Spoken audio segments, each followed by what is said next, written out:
Gentlemen, welcome back to the Conflict Zone, your go-to source for insightful discussions on international affairs, law, and security. I'm your host, Dr.Christian Barrientos Ichaso, and today we have a truly exceptional episode lined up for you. We're diving deep into the heart of the matter, exploring the unfolding events in Ukraine and shedding light on the expertise of a distinguished journalist who has covered such critical international conflicts. Our featured guest needs no introduction to those who closely follow military and intelligence matters. With an impressive career spanning numerous renowned media outlets, Martin Arostegui stands as a beacon of experience and knowledge in his field. Martin Arostegui's remarkable career. Martin Arostegui is not just a journalist, but a seasoned war correspondent who has ventured into the heart of conflict zones to bring us the stories that shape our understanding of global events. He's been a voice for the voiceless, reporting on the complexities and nuances of international conflicts that mirror the current situation unfolding in Ukraine. Arostegui's byline has graced the pages of reputable publications such as Voice of America, The Wall Street Journal, The Daily Telegraph, The Washington Times, CNN, FOX News, UPI, and France 24. His reporting has provided invaluable insights into the world of military operations, intelligence strategies, and geopolitical dynamics. Twilight Warriors, exploring military special operations. But Martin Arostegui's influence doesn't end with his reporting. He is also an accomplished author, having penned the enlightening book Twilight Warriors. This book delves into the world of military special operations, shining a light on the brave men and women who undertake covert missions to ensure our security. Okay. Welcome to the Conflict Zone. This is your podcast. Share this video. It's very important. Now we are in Santa Cruz. We continue the podcast with this piso edition with Martin Arostegui. Thank you for visiting Bolivia in Santa Cruz. Thanks, Christian. Wonderful to see you again. For such a long time. And to be back in Bolivia. Last time I was here was 10 years ago. Yeah, it's a long time. I think we're kind of different back then, obviously. We've got a new president, and perhaps we're going to come out of this narco regime we've been under. And it's happening, of course, at a very important moment in Latin America. Because, in fact, Bolivia may well be the first domino to fall, and what the Trump administration hopes will be an elimination of this block of leftist narco regimes which have really dominated Latin American politics now for a very, very long time. And but of course, the success of this hinges very much on the success of Trump's operation in Venezuela, which is now coming to a very to a very conclusive moment. Supposedly, he's given the order, although I think he said this a month ago, for the military to proceed with operations targeting land targets and possibly incursions by special forces and maybe marine landings in certain very particular spots. I don't think we're talking about an invasion. Nobody can possibly occupy Venezuela, certainly not the United States. But it's possible, I think what they're thinking of is maybe taking certain strategic points, neuralgic points in the country, such as certain key ports, maybe the airport, to facilitate and if they took the oil fields, the oil ports around La Guaira, that would of course suffocate while they keep targeting the drug trafficking proceeds by first taking out the drug boats, which are doing now, and then maybe inland targets, the labs, airfields, warehousing for all the cocaine coming in from Colombia. If on top of suffocating the drug trafficking routes, they also control the oil terminal, the oil routes, then they would have total control over all state revenues. And with that, possibly they could conceivably suffocate the regime into submission, which is the only possible way of doing it. It's been rather disheartening, in fact, to see that all the efforts that have been made and are still ongoing, I suppose, but I think with with diminishing returns or diminishing possibilities of success, is to impel an internal coup against Maduro. This is what they were hoping for. This is what they've been working on. This is what the opposition has convinced the administration they could, what would happen. And this is what the CIA has, for some time now, not just this time, but for years, been working on doing. But it hasn't happened. And I think the chances that it will happen now diminish, unless, perhaps, if the bombings start, the missiles hit, airstrikes hit, a lot of the drug infrastructure is taken out. Some of the key generals are maybe targeted by drone attacks or by airstrikes and are killed, including the top elements of the regime. You're talking about a lot of people now. You're talking about maybe 20, 25 people that would have to kill to decapitate the regime. That's a lot.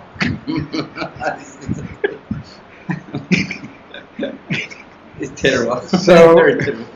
So it really looks very unlikely that they'll be able to achieve this, regime change. Let's call it for what it is, regime change. All this nonsense of That's true. That's the true. drugs and all this. They cannot possibly, they cannot come and knock out every cocaine shipment coming in from Colombia. Secula seculorum. I mean, that would be, talk about an endless war. That would be an endless war. It's regime change. Let's call it for what it is. The diplomats in Washington can say whatever they like.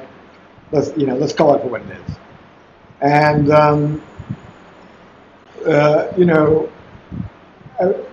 sorry, I forgot what I was saying. Basically, if at this point it's difficult to see how that regime change can be achieved without a direct military intervention and some form of ground operation, even at a very limited scale, which I think they can do. I think the Special Forces and Marines are trained to do that. The type of units we'll be using in this. So that's in the cards. Now, the problem with that, of course, is that although there is no doubt in my mind that eventually we will prevail over the Venezuelan army and the various foreign groups that are there supporting it, Cubans, some Russians, and I will get into the Middle Eastern elements later on. Hezbollah, sorry. Hezbollah, yeah. Black Wasp. You write about the Black Wasp commandos. Black Wasps commandos, yes. Avispas Negras. These are the Cuban Special Forces. Special Force. Cuba. Who apparently provide Maduro's first security ring. The first perimeter. The first perimeter of security is Cuba. Well, now look, it's not surprising because Maduro was a creation of the Cubans, all right? He was trained in Cuba. He was recruited by the DGI a long time ago, way before Chavez. Yeah, we Chavez started with this. They positioned him as his first foreign minister, where he put Cubans as Venezuelan ambassadors throughout the in Venezuela's diplomatic network, and then a vice president.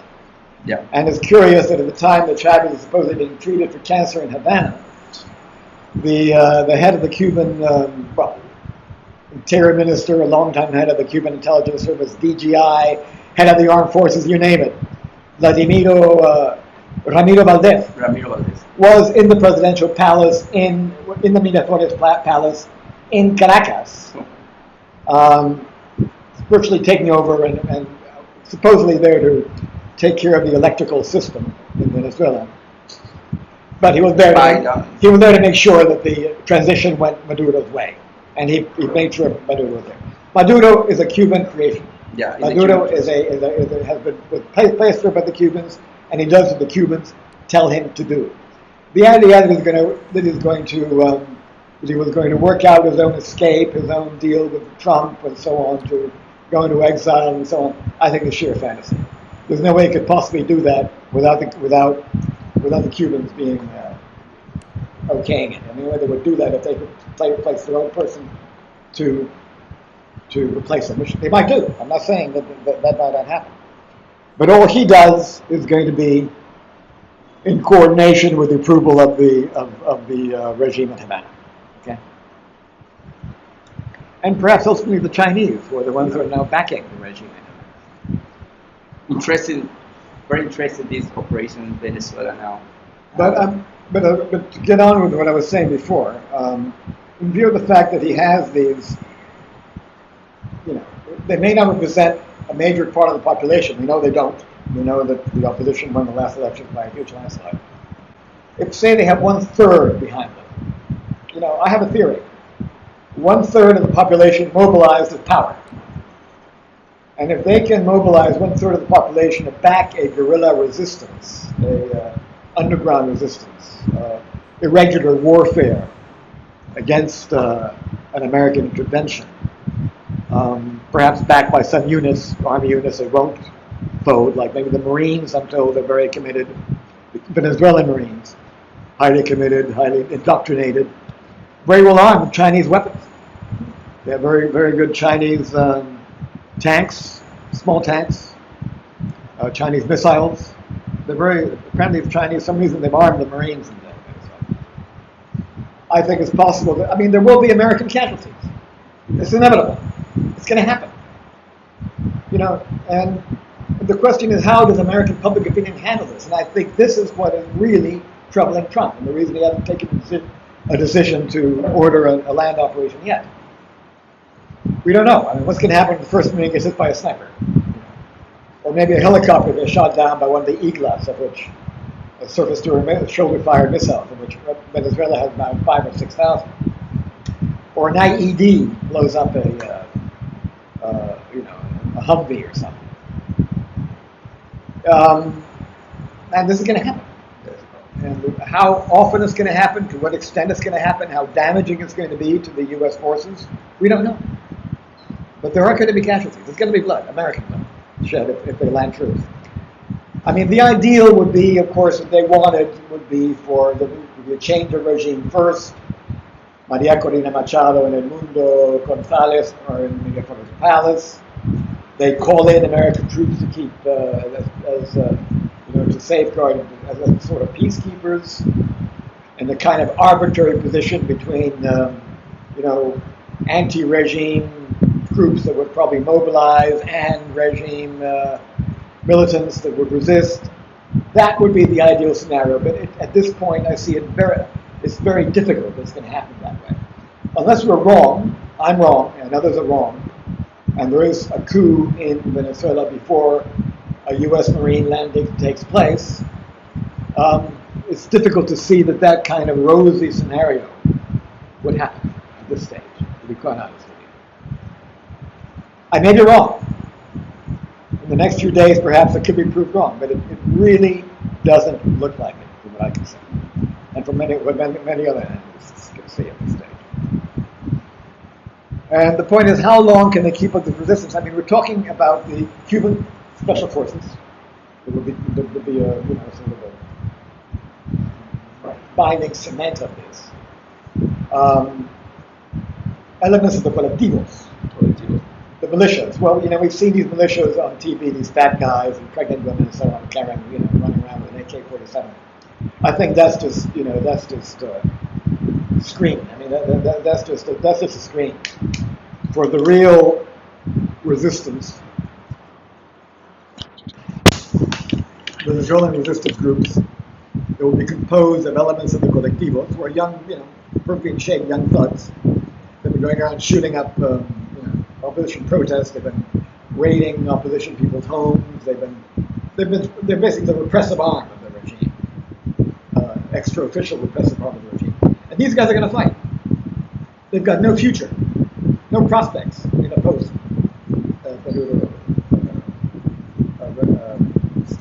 regime. And they're highly indoctrinated.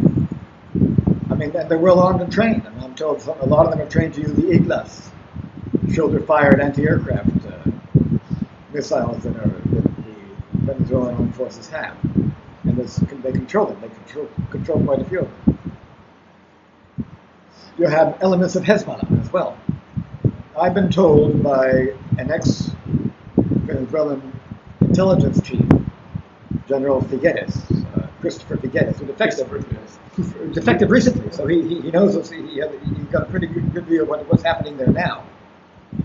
That there are thousands of Hezbollah fighters in Venezuela today. Now, as whether they will all fight, we don't know. Maybe some of them are just there to, try to make a living after the movement in Lebanon's collapsed, and they don't want to get involved in any. But some of them will fight. If maybe 1,000 of them fight, that's a lot. 1,000 Hezbollah plus 5,000 colectivos, plus we don't know how many thousands Cubans. Wagner Group too. Plus Wagner Group, we got a few hundred Russians that apparently just arrived. The normal contingent of Russians in Venezuela in the past was about 400 or 500. We assume that maybe not too many less than that are there now. Plus the Colombian guerrillas, the ELN and the FARC. They control huge swaths of Venezuelan territories. Yeah. They run the drug trade into Venezuela from Colombia. Their whole infrastructure, their whole... Táchira is Táchira's the incoming point. Táchira is controlled by the man who formed the colectivos, Freddy Bernal. He was the governor of Táchira. He formed the colectivos. He was way back. So he's the link between the Chavez militias and the Colombian guerrillas. FARC. And the FARC and the ELN. The ELN, ELN. Liberación Nacional, which is probably bigger than FARC at this stage. So you've got the whole Internacional, a whole network, a powerful network of resistance groups who will definitely fight. I mean, they've got no choice. To what extent they're damaged by airstrikes, maybe special forces raids, drone strikes, or maybe by locally organized opposition groups may rise up and take down some of them, which is spoken about, but I see no sign that the opposition is armed. This is the problem. The opposition in Venezuela is not armed, unless this is being done very secretly, and we have no idea, and we don't know, which is possible. Maybe the CIA is working on this. We don't know. But I see no sign that there's any armed opposition elements, groups in Venezuela that could maybe stage an insurgency against Maduro and to help to form a kind of embryonic army for Corina Machado and Edmundo Gonzalez. They've been counting, of course, on the fact that it's the Venezuelan army that's going to go to their side, and they don't need to arm their supporters. I don't know. Maybe they'll surprise us.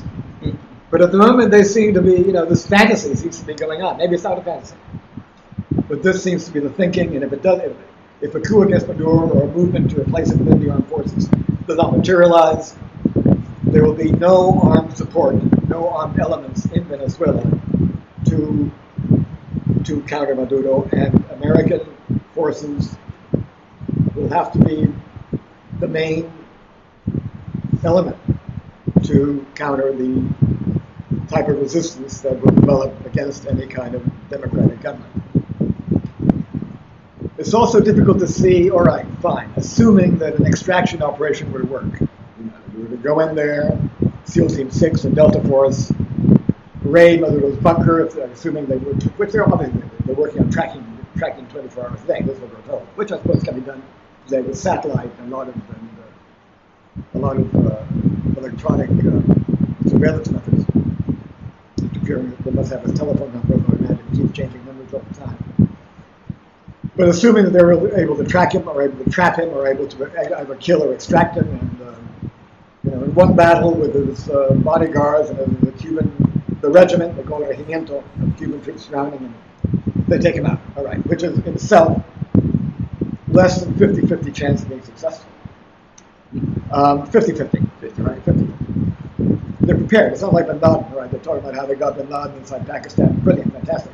He wasn't prepared. He didn't know they were coming. These guys know they're coming for him. But not that nobody protecting him. So maybe one bodyguard with an AK-47. We're talking about hundreds of thousands of people that are going to be protecting Maduro. Armed, highly trained. And so assuming that works, the idea that we can just do that, take out Maduro, and Maria Corina Machado moves into the presidential palace, and everybody lives happily ever after, in some kind of Hollywood ending, is a fantasy. I don't see how they can possibly install Maria Corina Machado without American troops staying behind to safeguard her. Maybe they can contract blackballing job, I don't know. But there will have to be some residual American force, Marines, maybe 2nd Airborne Division, they're up in Fort Bragg, can fly down any moment. Special forces to protect the government against what inevitably will develop into a guerrilla resistance. Look, Russia, Iran, China, which are the main backers of Maduro, they cannot send troops. They're not going to send troops, or they cannot, and get involved in any huge, direct, regular war with American troops or with the government. But they have every possible incentive to covertly support a guerrilla resistance. They can get arms to them through Colombia, through Brazil, maybe fly them indirectly, at least at the initial stages when they still have some airfields at their disposal. And I think they're flying some arms in there now, from what latest reports. They can fly in covert operators from Africa. There's a lot of things they can do to keep supplying a guerrilla or irregular resistance, shall we say, to American, I wouldn't yet call it occupation, but to American intervention force or the government being installed, which will be very vulnerable to destabilization. So that's another factor to keep in consideration. Look, I think if there is sufficient U.S. commitment to prevail over a pro-Maduro resistance, which will have very limited public backing, and support a new government, and take the steps that need to be taken to dismantle the regime and its military infrastructure, I have no idea that the U.S. and its Venezuelan allies will prevail. Well, the question in my mind is, what will public opinion in the States be when inevitably some American casualties start coming on? The Democrats are going to have a feast.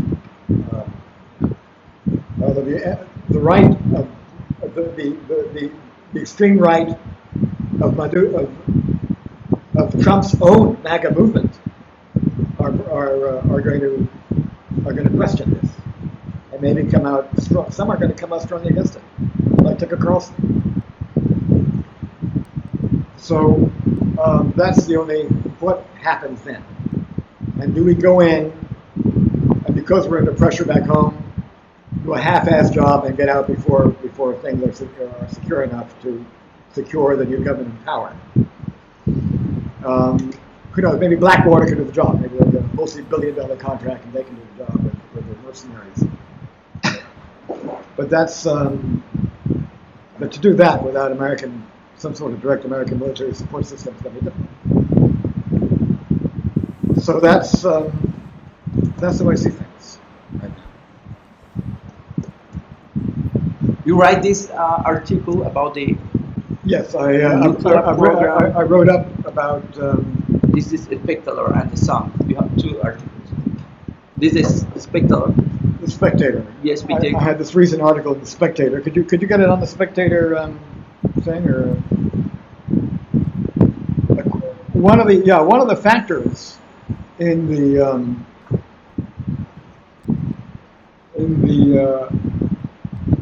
being able to supply and support a guerrilla movement inside Venezuela against an American intervention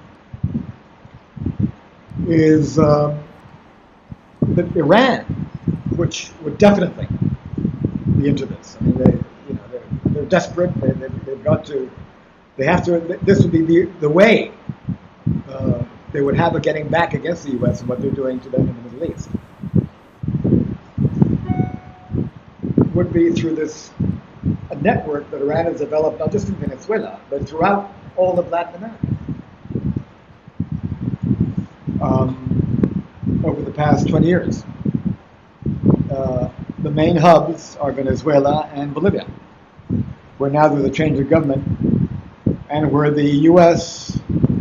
Deputy Secretary of State to the Western Hemisphere, Christopher Landau, was recently in La Paz for the swearing-in ceremony for the new president, Rodrigo Paz Pereira, said that he expects the Bolivian government, the new government, to open up the files on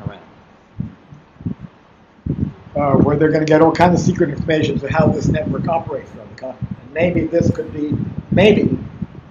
be a factor in being able to wind up this network and weaken whatever resistance develops in Venezuela. This could be interesting. I mean, I've reported on this for years. I mean, the Iranian penetration of the Western Hemisphere, which now the State Department is talking about, maybe the first time, officially, at an official level, maybe the first time. I mean, has been extensive. I mean, they've developed arms production facilities in Latin American countries. They're producing a drone in Venezuela, and apparently doing this in Bolivia.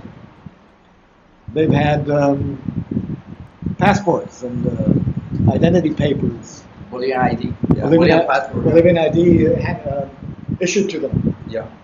In the hundreds or the thousands. 2,000. 2,000. Yeah, 2,000. Of the people here. So they have quite an infrastructure. I mean, if you recall, 2 years ago we were discussing this Iranian, a Boeing cargo jet linked to the Iranian Revolutionary Guard, which had previously conducted arms running operations for the IRGC in Syria, in Lebanon, and other places in the Middle East, was operating in South America under the cover of a COBIASA, of a Venezuelan charter company. And finally, the Boeing got grounded in Argentina after a U.S. court order when it was reported, its previous antecedents were reported. And, it just came here. And the crew, the pilot, crew, personnel on board were mostly IRGC, Cruz. The pilot was Cruz. A Cruz guy. So it's just indicative of the extent to which they've extended this network throughout Latin America. Bolivia is a big part of it. If they can get to the files here before they're destroyed or shredded or whatever they do. Iran has a huge embassy in La Paz. It's got the biggest. You told me they have the biggest embassy in La Paz. Yeah, it's true. Why think about the new candidate, the Chile candidate, Kaiser? He talked about the problem, the border, Bolivian border, with the Tren de Aragua and cartels in north of Chile. Yes, I mean the Tren de Aragua. It's quite amazing to me that certain elements in the opponents of the Trump policy in Latin America, and in the Democratic Party, and a lot of the media, New York Times and so on, they've been totally trying to debunk the idea that Tren de Aragua was connected with the Venezuelan government. It's been operated as an annex of the Venezuelan government. Tren de Aragua is managed to a very large extent by the DGCIN, the Military Counterintelligence Service, which is completely trained by the Cubans, and it's run by a close bodyguard of Maduro called Granco Arteaga, a particularly sadistic, nasty character. And the Tren de Aragua was originally recruited from prisons that were run by the Venezuelan National Guard. I think they were armed by the National Guard, and they've been used in several operations that the regime has conducted abroad, like the assassination of this Ojeda, Lieutenant Ojeda, this Venezuelan dissident officer that was assassinated in the most brutal way in Chile by elements, by a team, a cell that the Chilean government, and we're talking about a Chilean left-wing socialist government, the body, not some right-wing guy who's going to make propaganda out of it. This is absolutely confirmed accusation, official accusation by the Chilean government that it was Tren de Aragua and it was connected, it was directed by the DGCIN in Venezuela. So the Tren de Aragua, again, I mean, what this regime does, it uses these criminal networks as they finance themselves through drug traffic, through, well, again, the New York Times said Tren de Aragua was ongoing drug traffic. How do they know that Tren de Aragua was involved in drug traffic? Utterly ridiculous. That may not be their main source of income, perhaps. They're into all kinds of human trafficking. Here in Bolivia, I understand that smuggling, I don't know how many thousands of stolen cars into Bolivia from Chile. Yeah, it's true. And yes, I mean, obviously they are a transnational network which is used by the Venezuelan government for its own purposes. Maybe they get part of the, maybe they get some financing from the illicit proceeds that Alva raises through his various criminal activities. It's very possible. But yes, I mean, the Chileans are very concerned about it because they're highly active in Chile. Highly active.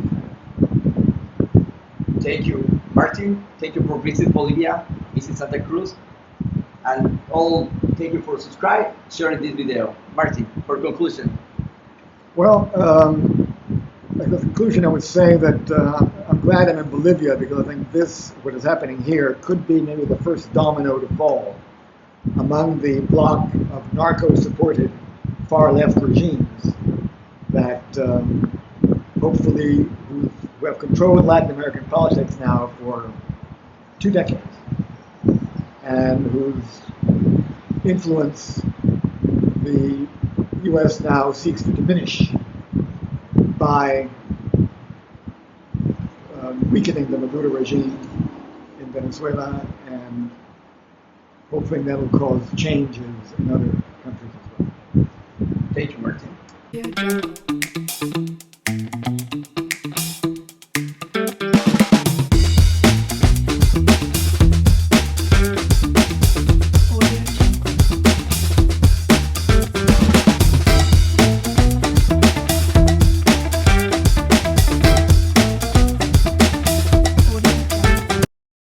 Analyzing the situation in Ukraine. Today, we're fortunate to have Martin Arostegui with us, providing his expertise on the developing situation in Ukraine.